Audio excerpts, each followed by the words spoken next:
Graça e paz, irmãos, em nome do Pai, do Filho e do Espírito Santo. Nós queremos saudar a todos que se encontram com a graça e a paz do Senhor Jesus. Queremos estender essa saudação ao mesmo tempo aos irmãos e aos nossos amigos que nos acompanham neste culto que ora iniciamos.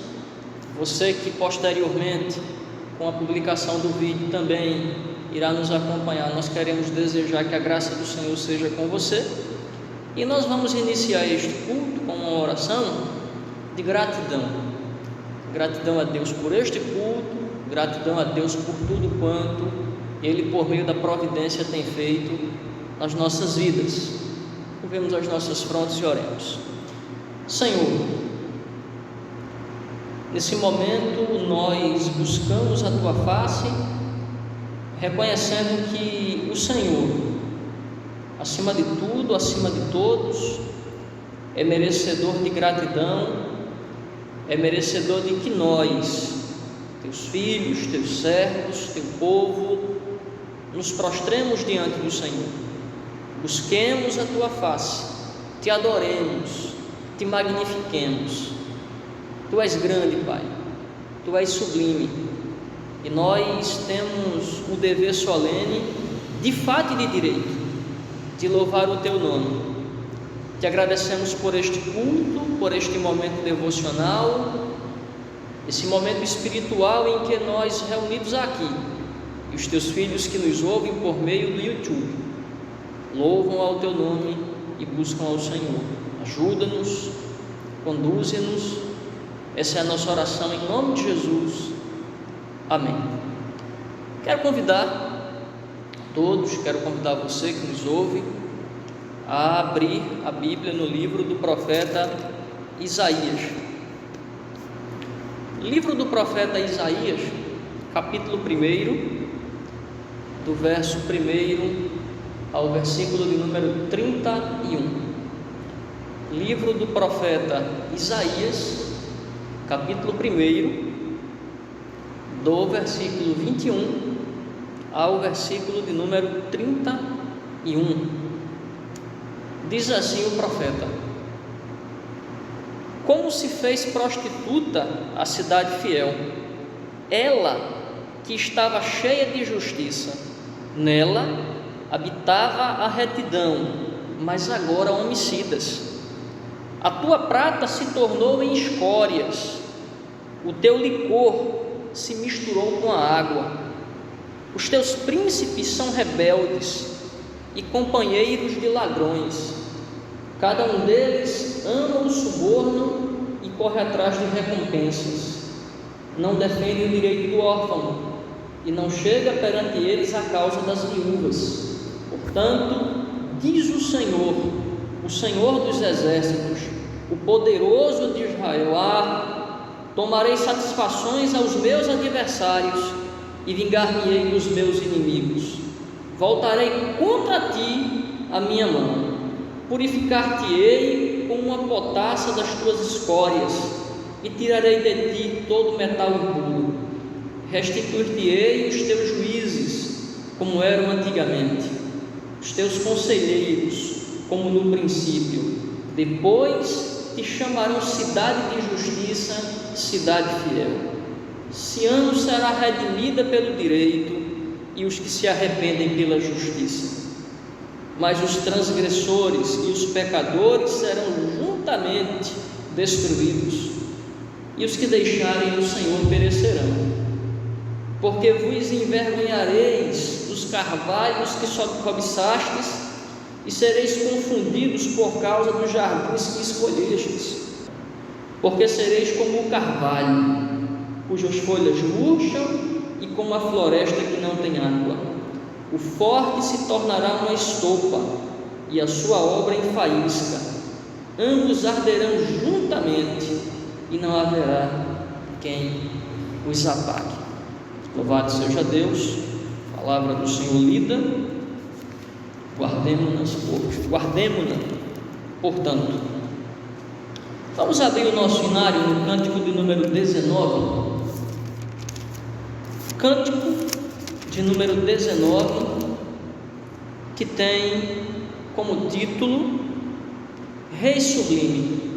Estaremos nesse momento louvando a Deus, tributando a Ele toda a glória que lhe é devida conjuntamente. Cântico de número 19, que tem como título Rei Sublime. Ó Rei sublime, majestade e glória, sobre as milícias do celeste além, ouve o louvor, os hinos de vitória, dos que de ti recebem todo o bem. Vinde, ó remidos, filhos de Deus, cantai louvores que alcancem os céus. Dos altos céus, louvor a Deus ressoa, de gratidão ao soberano amor. Os redimidos com fervor entoam o nome excelso de seu benfeitor. Vinde, ó remidos, filhos de Deus, cantai louvores que alcancem os céus. Eterno Deus, teus filhos vês prostrados perante o brilho da superna luz, pois do pecado foram resgatados e agora rendem glórias a Jesus. Vinde, ó remidos, filhos de Deus, cantai louvores que alcancem os céus. Deus seja louvado, ó Rei sublime, em majestade e glória. Nesse momento, eu quero convidar o diácono Lucas Caleb. O mesmo irá proceder com a liturgia. Diácono Lucas Caleb. Graças e paz a todos os irmãos e amigos que assistem esse culto. É com grande prazer que estamos aqui mais uma vez para cultuar ao Senhor. Convido você nesse instante a abrir sua Bíblia em Salmo de número 14. Vamos ler juntos os versículos de número 2 e 3. Salmo de número 14, versículo de número 2 e 3. Diz assim a palavra do Senhor. Acompanhe na sua Bíblia. Do céu olha o Senhor para os filhos dos homens, para ver se há quem entenda, se há quem busque a Deus. Versículo 3. Todos se extraviaram e juntamente se corromperam, não há quem faça o bem, não há nenhum sequer. Que o Senhor, pois, aplique sua palavra em nossos corações. Façamos agora, meus amados, uma oração de confissão de pecados. Convido você neste momento a curvar sua fronte e vamos, juntamente com os irmãos presentes, confessar nossos pecados ao Senhor, pedir que Ele nos perdoe. Faça essa oração juntamente comigo. Senhor Deus Todo-Poderoso, Deus da glória, Deus de amor, pedimos a Ti, Senhor Deus, primeiramente perdão pelos nossos pecados, perdão, Senhor, pelas nossas falhas, ó Pai, que cometemos dia após dia. Perdão, Senhor, porque muitas vezes temos sido negligentes, Senhor, com o Teu serviço. Perdão, Senhor Deus, porque muitas vezes, Senhor, temos procedido de forma errada com nossos irmãos. Pedimos perdão, Senhor, porque muitas vezes pecamos através da fala, pecamos, Senhor Deus, através dos nossos pensamentos e da forma como agimos aos nossos semelhantes. Pedimos ter perdão, Senhor, rogamos a Tua misericórdia nas nossas vidas. Venha derramar, Senhor Deus, a Tua misericórdia na vida de cada irmão dessa igreja, nesse momento. Te agradecemos, ó Deus, porque o Senhor é Pai de amor, Pai bondoso e perdoa nossos pecados. Queremos confessá-los, Senhor Deus, todos eles diante de Ti.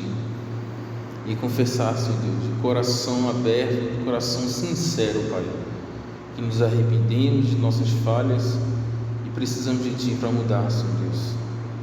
Nos arrependemos de nossos pecados, Senhor Deus. Perdoa-nos, ó Pai, por tudo de errado que nós fizemos, quando deixamos de fazer aquilo que deveríamos ser feito, Senhor Deus. Pedimos perdão, ó Pai, pelas nossas falhas. Em nome do Teu Filho Jesus, que Te oramos e já te agradecemos, pois cremos em Ti, Senhor Deus, que isso tenha ouvido nossas orações. Em nome do Teu Filho Jesus que oramos. Amém. Cantemos com muita alegria este cântico do nosso Inário Novo Cântico.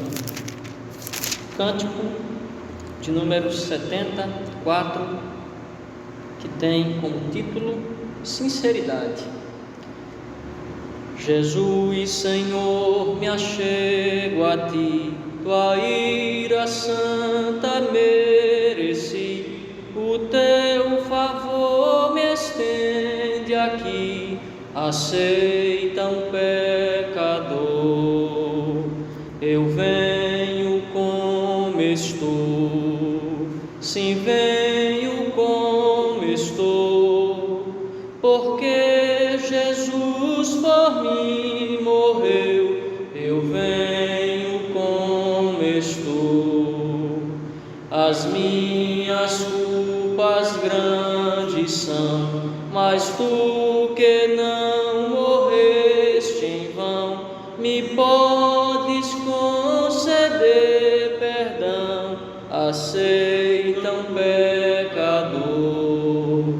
Eu venho como estou, sim, venho como estou, porque Jesus por mim morreu. Eu venho como estou. Ó, vem agora, Salvador, livrar-me por Teu grande amor, pois Tu, Jesus, és meu Senhor. Aceita um pecador. Eu venho como estou, sim, venho como estou, porque Jesus por mim morreu.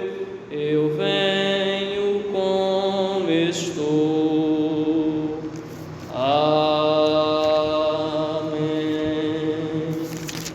Nesse momento eu quero convidar mais uma vez o diácono Caleb.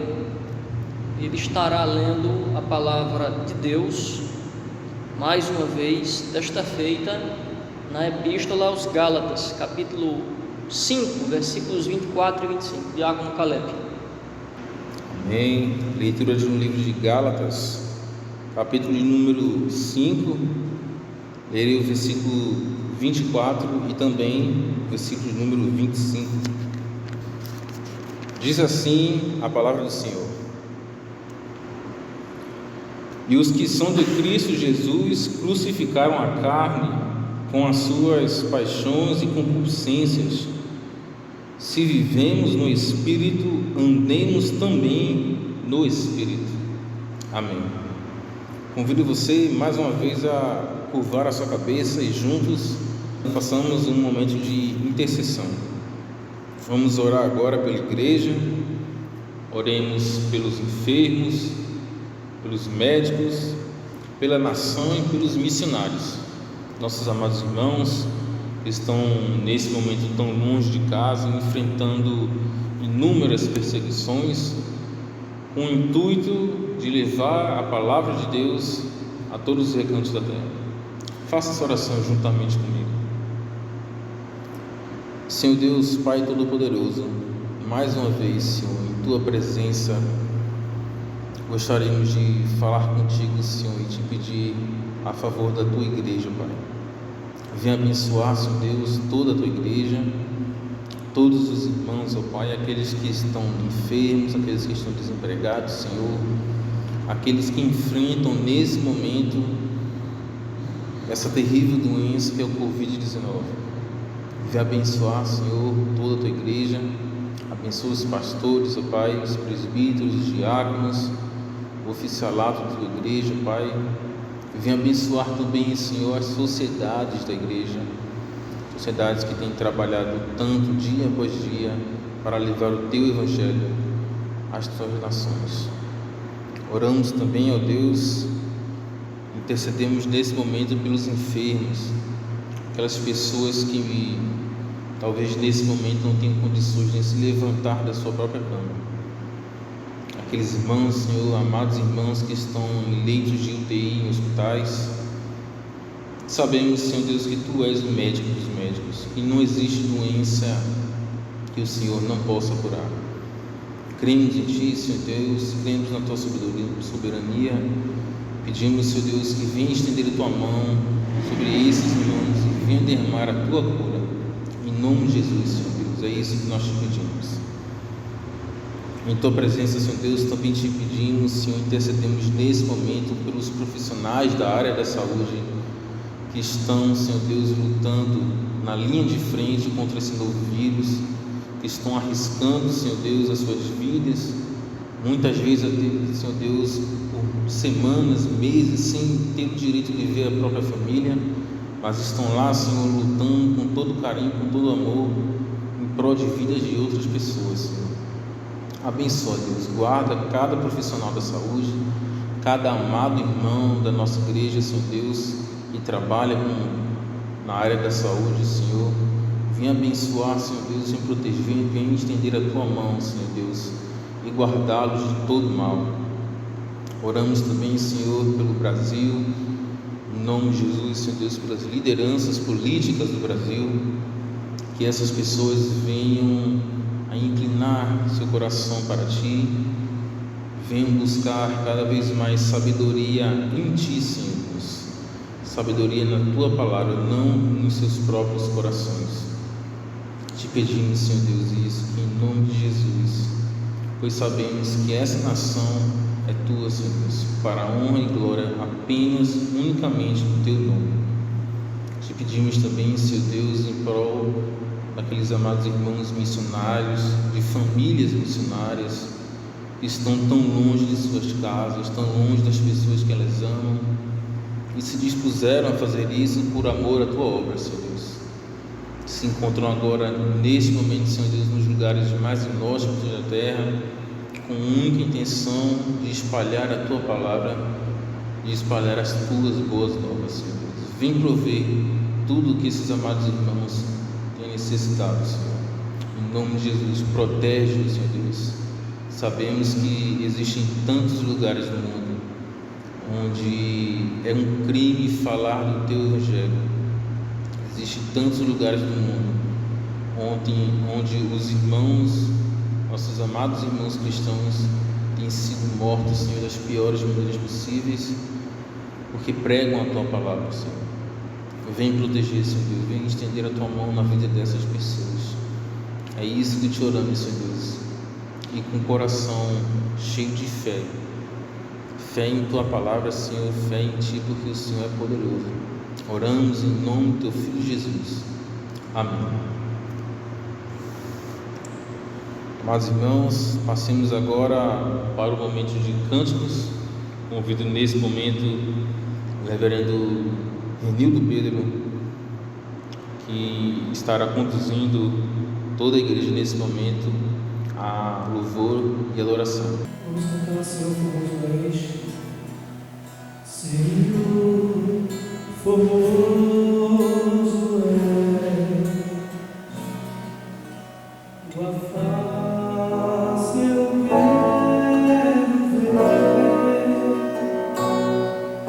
pois tu estás neste lugar, tua graça de mim, Senhor, Senhor, formoso.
Amém. Logo após esse momento de louvor e adoração com o reverendo Nildo Pedro, convido agora o pastor Jefferson, que irá nos passar a mensagem, a palavra do Senhor dessa noite. Mais uma vez, graça e paz, irmãos. É uma alegria nós podermos cultuar a Deus. A garganta não está muito boa, peço perdão aos irmãos por isso. Não sei o que aconteceu, mas de ontem para hoje ela amanheceu incomodando um pouco. Mas como diz o apóstolo Paulo, em tudo dai graça. O nosso estimado diácono Lucas Caleb, juntamente com o jovem Felipe, me indagaram sobre quando é que nós retornaríamos às exposições da epístola de Paulo aos Romanos.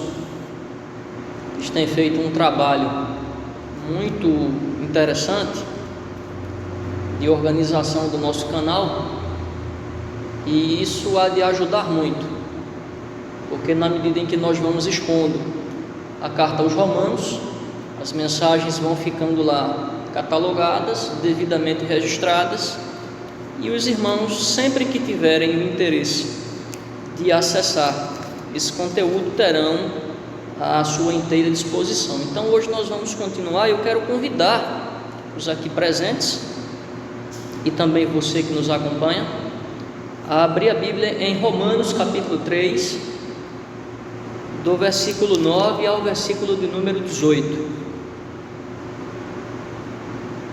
É um texto muito poderoso, muito impactante, muito edificante. É um texto que de fato nos faz pensar sobre a nossa condição diante de Deus. livro de Paulo aos Romanos, epístola de Paulo aos Romanos, capítulo de número 3, do verso 9 ao versículo de número 18. Diz assim o apóstolo: que se conclui? Temos nós qualquer vantagem?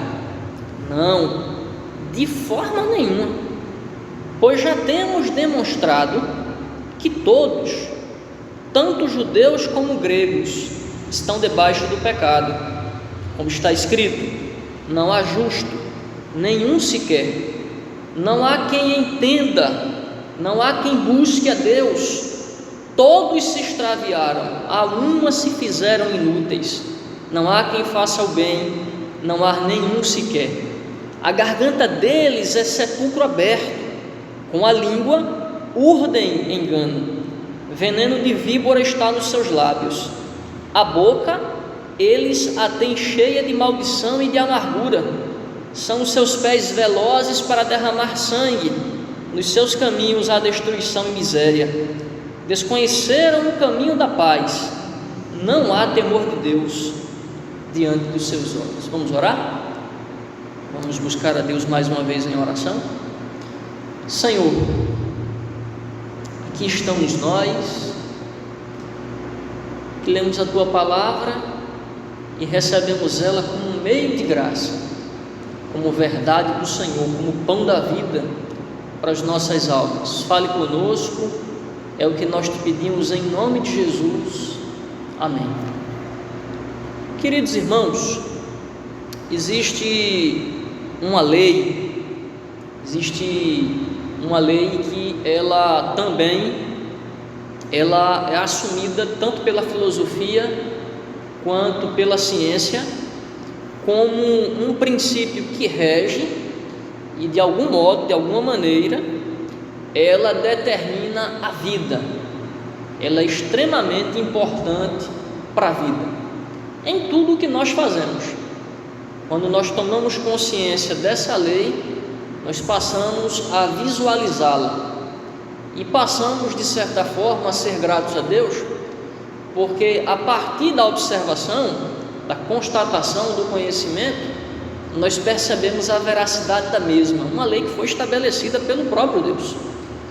Eu me refiro à chamada lei de causa e efeito, que vai aparecer em algumas literaturas como o princípio de causalidade.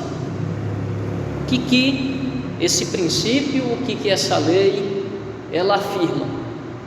Que todo efeito é gerado por uma causa que lhe é anterior. Então, por exemplo, na ordem natural das coisas, eu tenho um filho. Quem é a causa natural desse filho? São os pais. Então, eu tenho uma causa e eu tenho um efeito. Isso pode ser estendido para tudo quanto nós fazemos. Eu tenho, por exemplo, luminosidade, que está causando essa ambiência tranquila, confortável, que me permite ler, que me permite visualizar. Se eu me dirijo até onde está o interruptor e eu desligo essa lâmpada, a luminosidade ela vai diminuir. Consequentemente, o que vai acontecer? Essa ambiência tão agradável, ela vai desaparecer, porque a luminosidade era o que estava causando essa sensação confortável, que nos permite ler e interagir com maior facilidade. Então, isso implica dizer que nada na nossa experiência é destituído de uma causa. Tudo, invariavelmente tudo possui uma causa. Nesse sentido, é possível afirmar que os efeitos ou os resultados dessa causa apresentam-se para nós como consequências. Ou seja, eu tenho um celular. Se eu pego esse celular e ele cai por negligência, ou por imprudência, ou por um péssimo manuseio, ou até mesmo de maneira não voluntária, terá consequências. Pode quebrar o cursor, pode quebrar o painel, pode haver um problema na dimensão interna dele, mas alguma consequência isso terá. E nesse sentido, consequências que podem ter um duplo viés: consequências positivas, consequências que podem nos trazer bem-aventurança, alegria, satisfação, gozo, realização, ou consequências desastrosas e traumáticas. Existem consequências na vida que elas têm essas duas características. Elas não apenas são desastrosas, por exemplo, o rompimento de um casamento, um divórcio, que é uma coisa horrenda, mas ela também é desastrosa, porque sofrem os pais que estão enfrentando esse problema, esse dilema, a possibilidade ou muitas vezes a realidade de romper o casamento, e os filhos, que vão ter que conviver agora com paz, cada um no seu lar, se é que a gente pode chamar de lar. Consequências cujos efeitos podem se arrastar às vezes por toda uma vida. É aquilo que o filme Gladiador, num determinado trecho, o comandante dos exércitos de Roma, Máximos, ele diz para os seus soldados: o que nós fazemos aqui ecoa na eternidade. Então, muitas coisas que nós fazemos podem gerar consequências que vão durar uma vida inteira e que nos farão também colher consequências na eternidade. É o que nós veremos aqui quando nós abordarmos o tema do pecado, tal como o apóstolo São Paulo ele o expõe no texto que nós lemos. Nele veremos que o pecado surgiu como uma consequência e que seus efeitos foram danosos para nós em todos os aspectos. No trecho que nós lemos, irmãos, o apóstolo Paulo, talvez como em nenhuma outra parte dessa epístola, ou talvez como em nenhuma outra parte do Novo Testamento e da Bíblia como um todo, ele descreve a humanidade como estando na mesma condição. E que condição é essa? É a condição pecaminosa.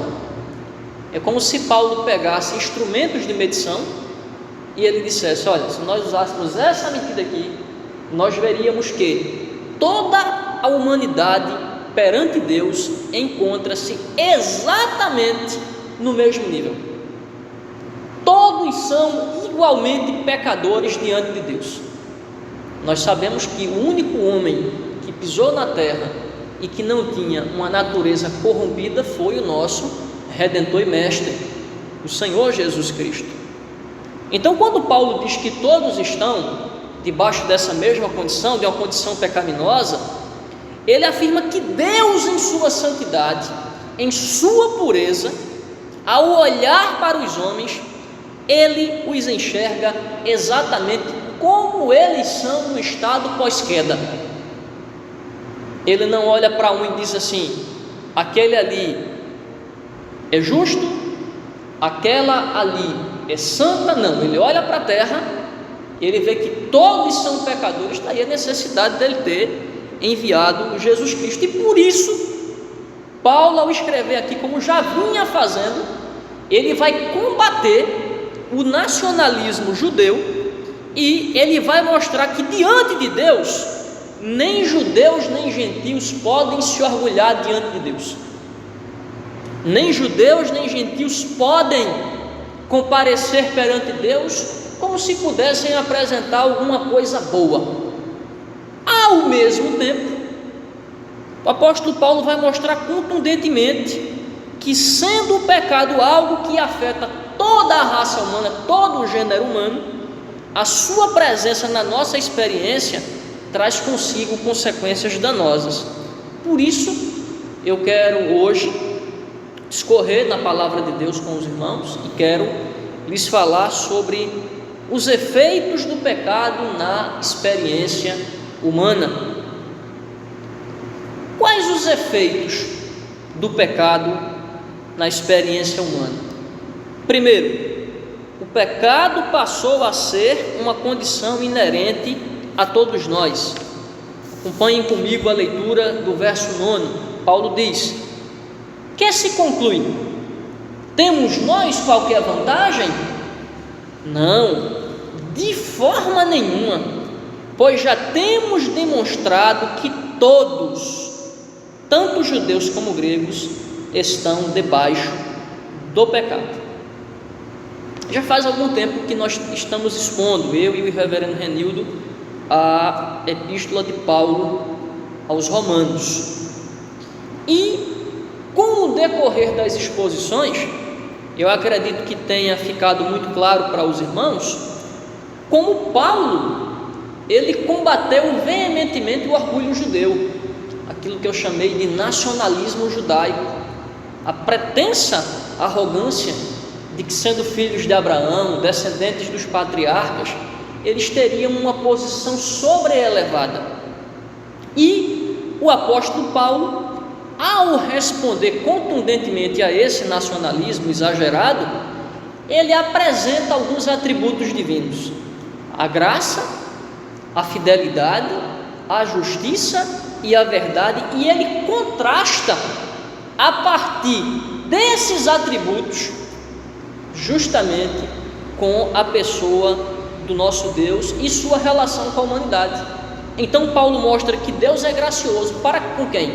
Para com os homens pecadores. Deus, ele manifesta a sua fidelidade na aliança que ele fez com pecadores. Deus é justo, o homem por natureza é pecador, portanto injusto. Deus é a fonte de toda a verdade, o homem por natureza é tendente ao erro, é tendente ao engano, é tendente à mentira, e por isso, esse contraste vibrante. Agora, por mais uma vez, o apóstolo ataca esse nacionalismo por meio de duas perguntas. Ele formula duas perguntas retóricas, justamente com o objetivo de atacar o nacionalismo judaico. A primeira, conclamando uma conclusão, e a segunda, indagando se os judeus, por serem judeus, estavam em vantagem sobre os gentios. Veja que ele diz assim: que se conclui? Ele está clamando por uma conclusão, ele está finalizando um argumento. A segunda, ele diz: temos nós qualquer vantagem? Ou seja, estamos numa posição muito mais privilegiada que os gentios, a quem chamamos o tempo todo de cães, com quem não queremos nenhuma relação, aqueles a quem nós repudiamos do ponto de vista nacionalista.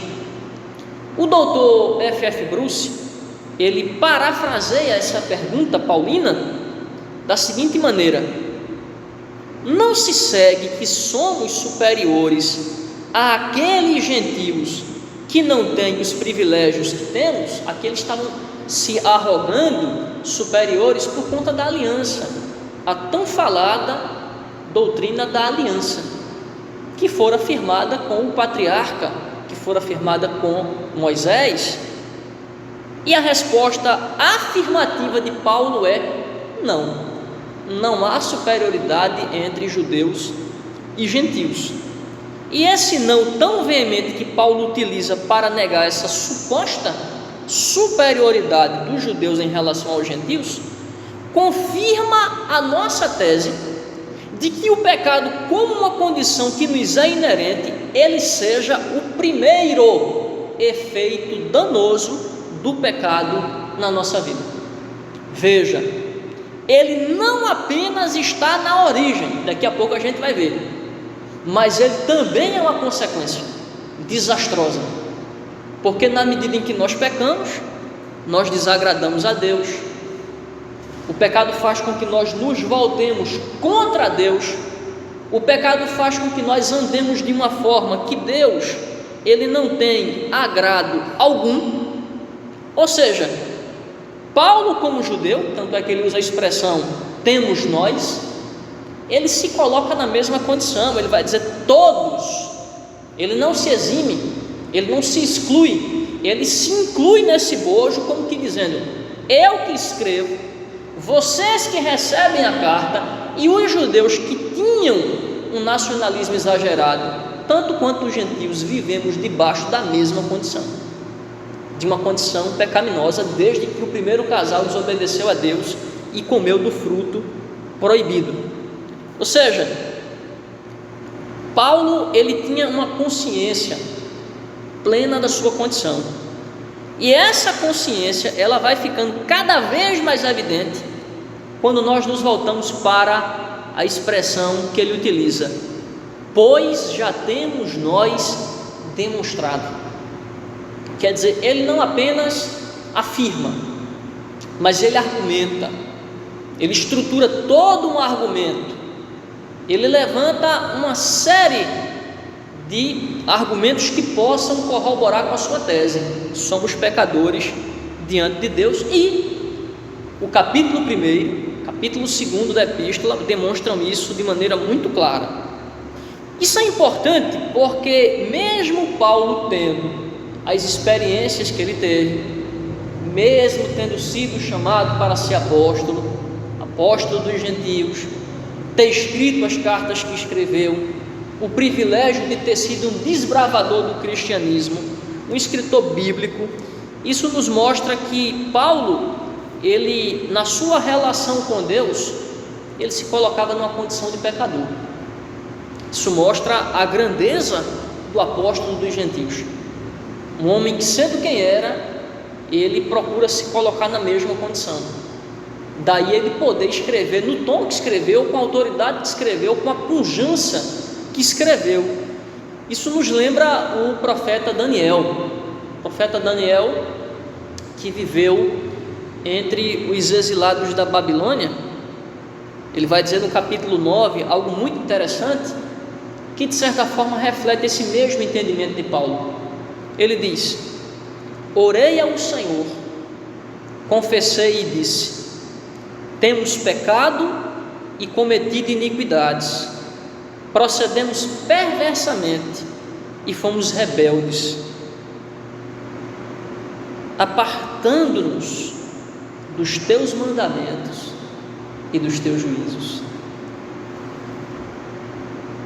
É para essa consciência que Paulo estava tentando despertar aquela igreja, e hoje o Espírito, por meio da palavra, tenta despertar em nós. Devemos reconhecer que somos pecadores. E uma imagem que talvez nos ajude a entender, diácono Caleb, como o pecado ele está fixado em nós, a nossa natureza é a sombra. Eu me afasto do microfone e eu olho, e para onde eu vou, a sombra ela me segue. Se o senhor se levantar e caminhar, a sombra vai acompanhá-lo. Assim é o pecado. De maneira metafórica, nós poderíamos dizer que o pecado é uma espécie de sombra, né? Ele nos cerca, ele nos assedia, ele está a todo o tempo querendo fazer com que nós venhamos a transgredir a lei do Senhor. O que nós podemos aprender aqui? Aprendemos que, para não cairmos no auto-engano de pensarmos que somos melhores que os nossos semelhantes, devemos recobrar a consciência bíblica de que perante Deus todos fomos criados iguais. Veja que na ordem da natureza, não estou falando dos papéis, Adão foi criado, Eva foi criada, os filhos que vieram já não foram criados da mesma forma. Eles já nasceram numa esfera posterior ao pecado, mas Adão e Eva, perante Deus, em moralidade, em santidade, eles eram exatamente iguais. E hoje, nós também podemos dizer de igual modo, nós somos iguais aos nossos semelhantes, porque nós trazemos a marca do pecado em nossa natureza. O que mudou na nossa vida é que Cristo veio ao mundo, e vindo ao mundo, Cristo, ele consumou a obra da redenção, gerou a nova vida em nós, a fim de que possamos lutar contra os impulsos da nossa natureza. Então, nós temos que reconhecer que nós somos pecadores. Então, quais os efeitos do pecado na experiência humana? Primeiro, o pecado passou a ser uma condição inerente a nós. Segundo, o pecado afetou duplamente o ser humano, o caráter e a conduta. Está do verso 10º ao 18, conforme nós podemos ver aqui, com o intuito de mostrar até onde o pecado afetou o ser humano. Eu diria que Paulo ele vai descer às raízes mais profundas da questão, ele vai no X da questão, né? Ele faz uma radiografia da coisa e mostra claramente para nós.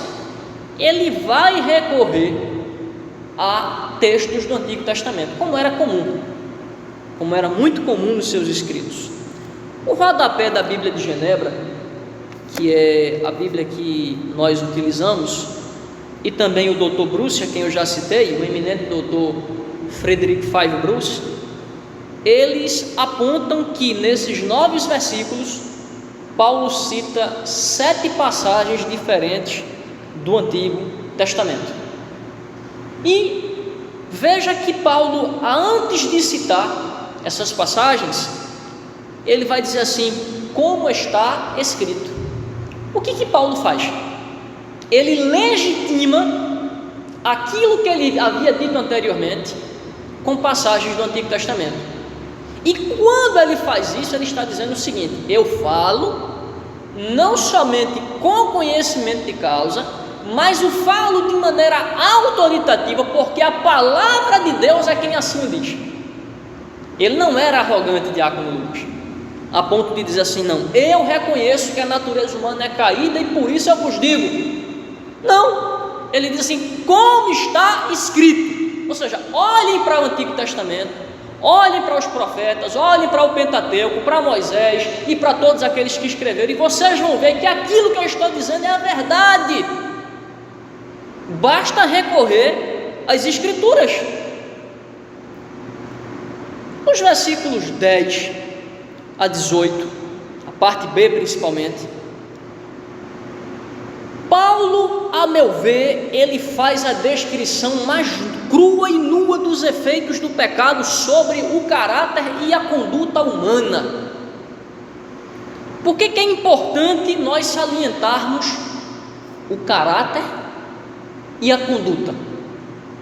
Porque o caráter está relacionado à nossa natureza interior, àquilo que nós somos enquanto entes, é aquilo que nos habita, é a nossa verdadeira face, a nossa verdadeira identidade, é aquilo que nós somos.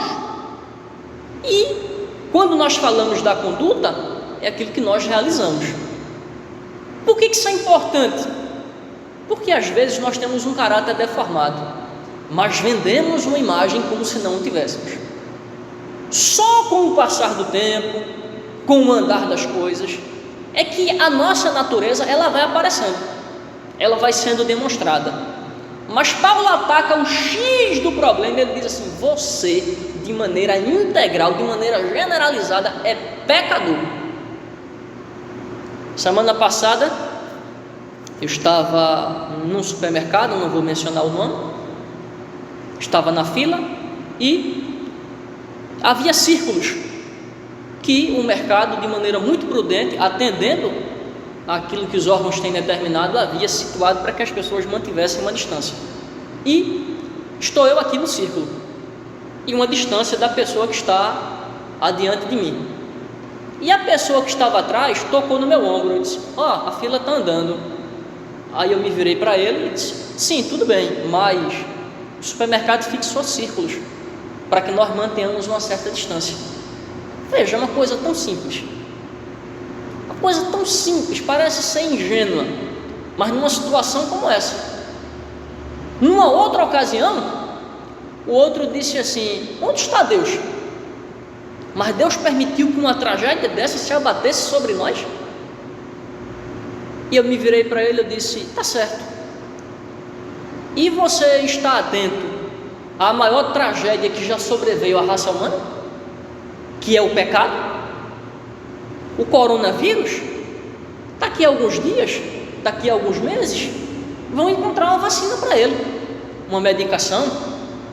Mas o pecado, meu amigo, só Jesus Cristo, só o Senhor Jesus. Ou seja, Paulo está certo, irmãos.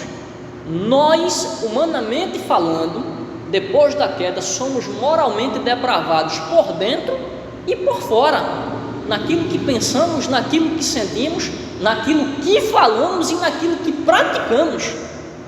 Então, o pecado, ele, enquanto efeito na nossa experiência, afetou o caráter e também afetou a conduta.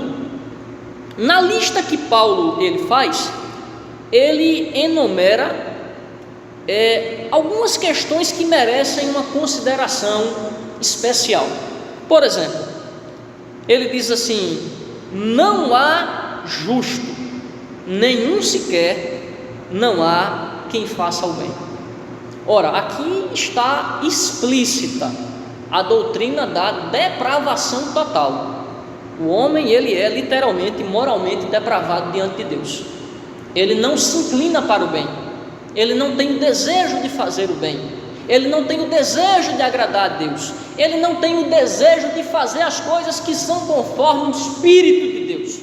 Ele faz tudo quanto lhe vem à mente.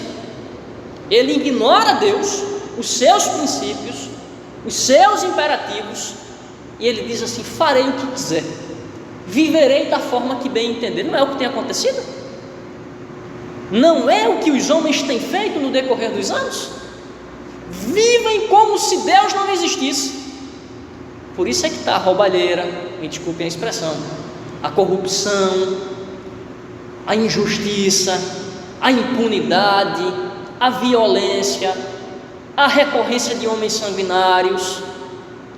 Todo esse mal que tem se alastrado pela face da terra está aqui, dito pelo apóstolo Paulo. Ele diz aqui: não há quem busque a Deus. E aqui eu cito com muita alegria Calbart, quando Calbart disse que Cristo rompeu os limites da eternidade e veio ao tempo para nos salvar. Ou seja, não é nós quem vamos a Ele, nós não vamos buscar a Ele, não, a menos que, somente quando Ele mesmo vem a nós, gera a nova vida e nos faz propender para Ele, nos faz buscá-lo. É uma ação divina.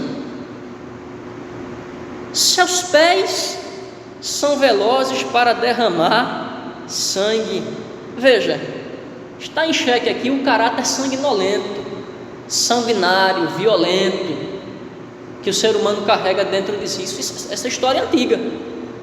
Lembrem-se que Caim, o primeiro filho de Adão e Eva, matou o seu irmão no berço da história humana, lá no princípio. Então, quando nós vemos essa violência, a gente pode recordar os homens diluvianos, né?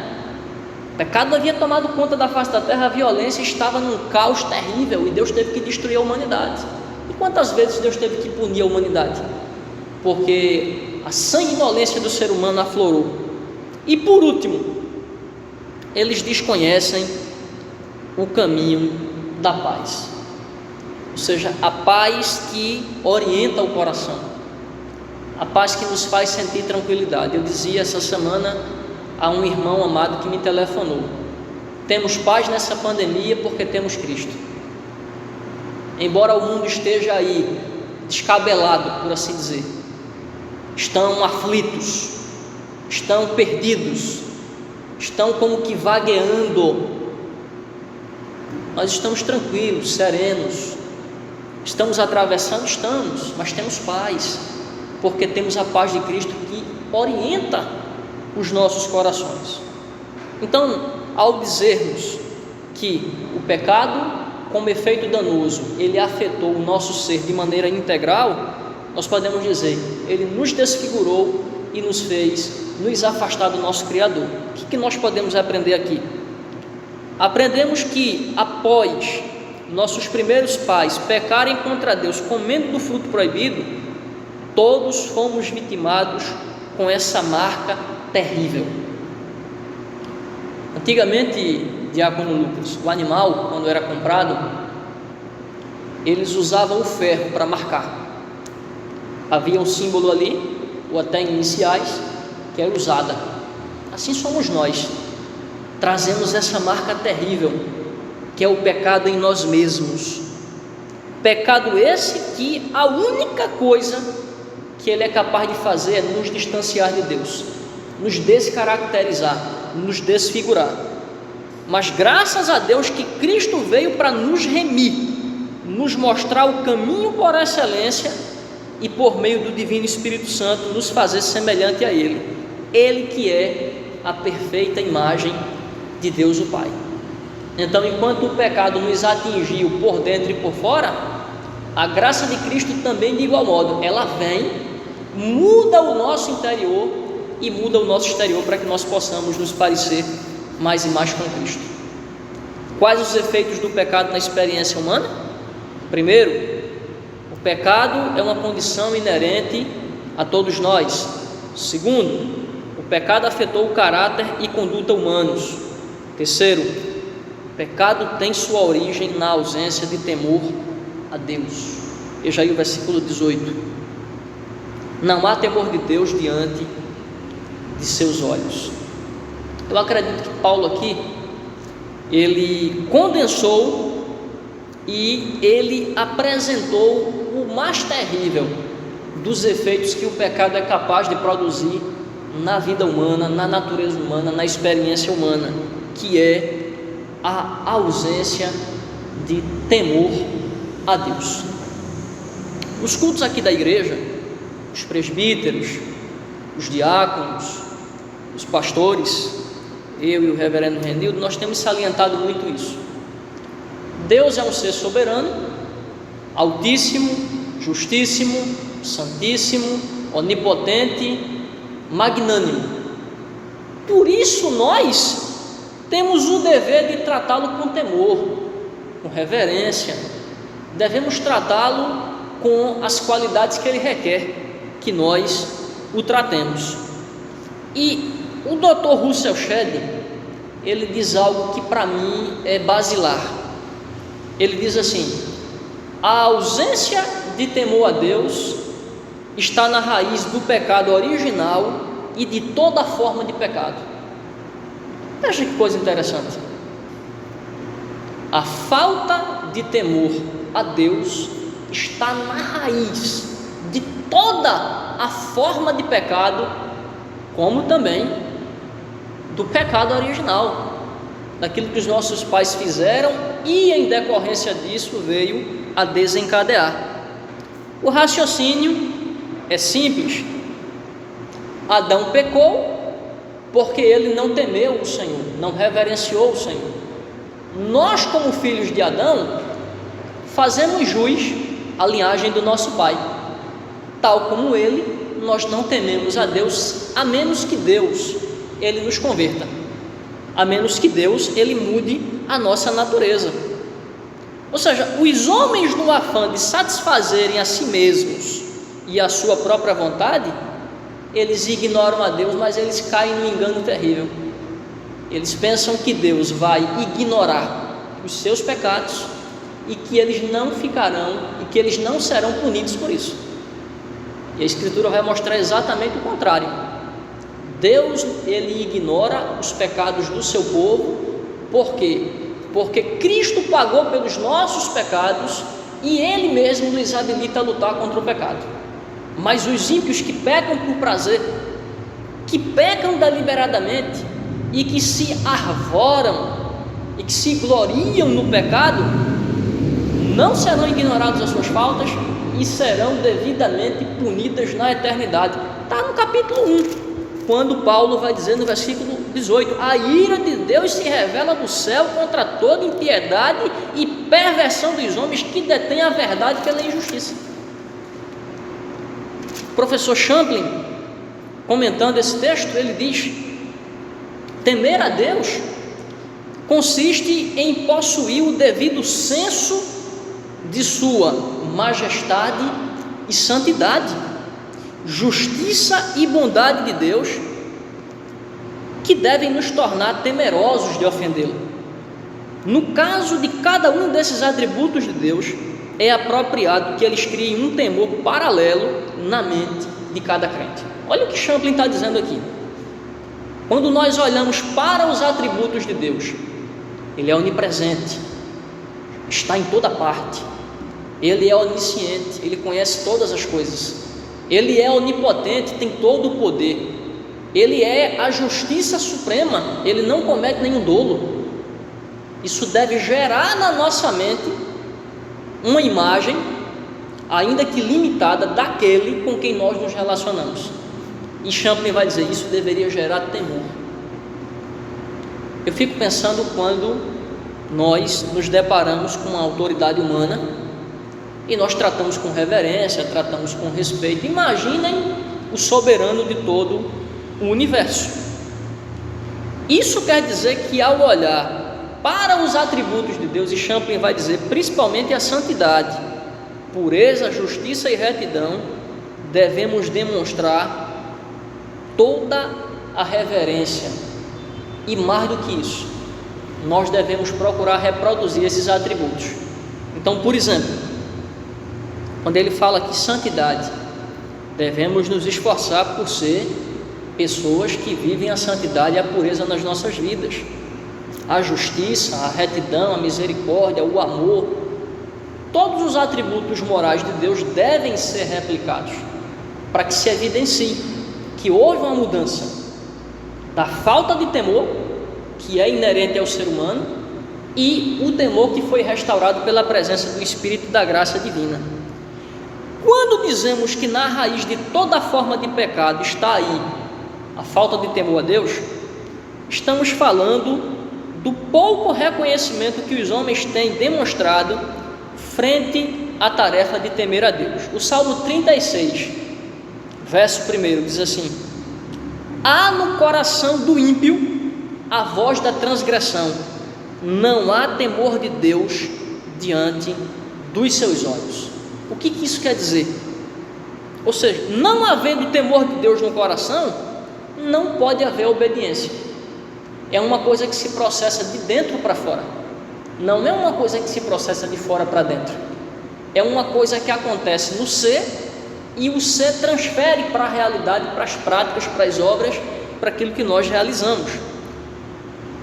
E veja que onde não há temor também não pode haver sabedoria, porque Salomão, no capítulo 1, versículo 7 de Provérbios, ele vai dizer: o temor do Senhor é o princípio da sabedoria, mas os loucos desprezam a sabedoria e o ensino. Parece que é uma escalada. Não há temor, não há sabedoria.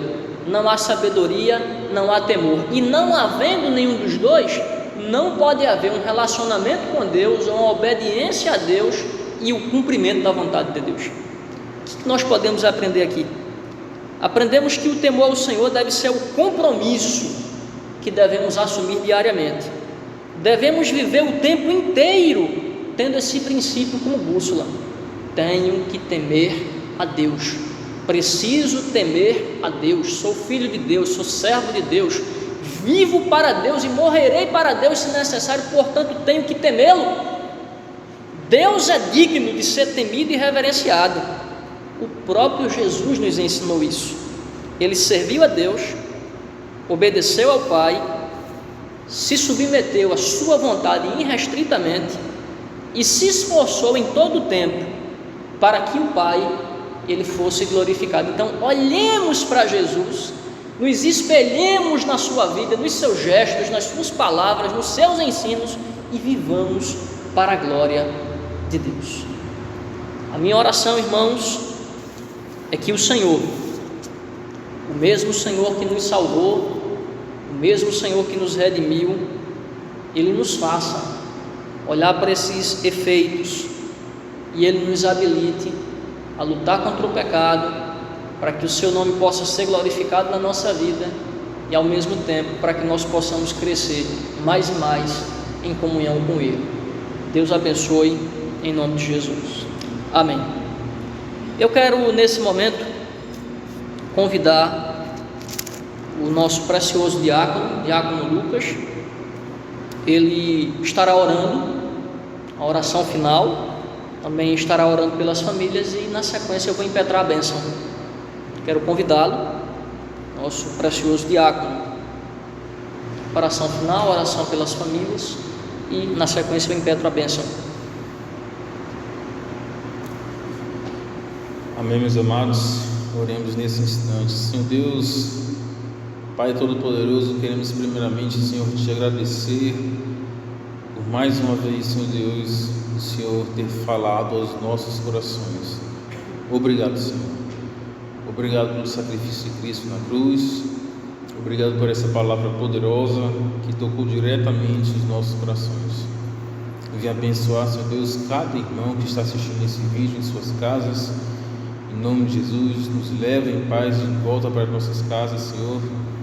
De forma especial, ó Pai, eu te oro, Senhor, intercedendo por todas as famílias da nossa igreja. Em nome de Jesus, abençoa cada pai, cada mãe, cada avô, cada avó, tio, tia, sobrinho, neto, Senhor Deus. Abençoe essas famílias presbiterianas, Senhor Deus, em nome do teu Filho Jesus.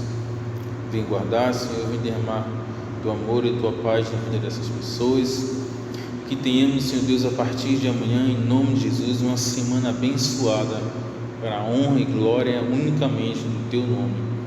Te agradecemos, ó Deus, pela oportunidade, mesmo que por via de um vídeo, Senhor Deus, estamos glorificando e cultuando o teu nome. Te agradecemos, Senhor Deus, por essa bênção, por esse privilégio que é te prestar culto no dia de hoje. Abençoa, Senhor Deus, cada família, em nome do Senhor Jesus, Senhor. É isso que te oramos e já te agradecemos, crendo em ti, em nome do teu Filho Jesus. Amém. Receber a bênção, irmãos, e que o Senhor vos abençoe e vos guarde. Que o Senhor faça resplandecer o seu rosto sobre vós e tenha misericórdia de vós, e que o Senhor sobre vós levante o seu rosto e vos dê a paz. Que assim vos abençoe o Senhor, em nome do Pai, do Filho e do Espírito Santo. Amém. Queridos, nós queremos agradecer a Deus por esse culto abençoado. Queremos também agradecer aos irmãos, Diácono Caleb, que me auxiliou na liturgia, e queremos também agradecer aos irmãos que têm nos acompanhado e também a você que tem, ao receber o link que será enviado, nos acompanhado através do YouTube. Você que ainda não é inscrito, nós queremos fazer um convite a você: se inscreva no nosso canal, clica lá no sininho, toda vez que nós gravarmos um vídeo, você vai receber notificação. Clica lá no joinha, vai ajudar esse canal e divulgue esse canal. Esse canal, ele não tem caráter outro que não seja aquele de glorificar Deus, de levar a palavra de Deus, de fazer com que pessoas sejam abençoadas pela exposição da palavra de Deus. Deus abençoe você, Deus abençoe sua família, tenha uma boa semana.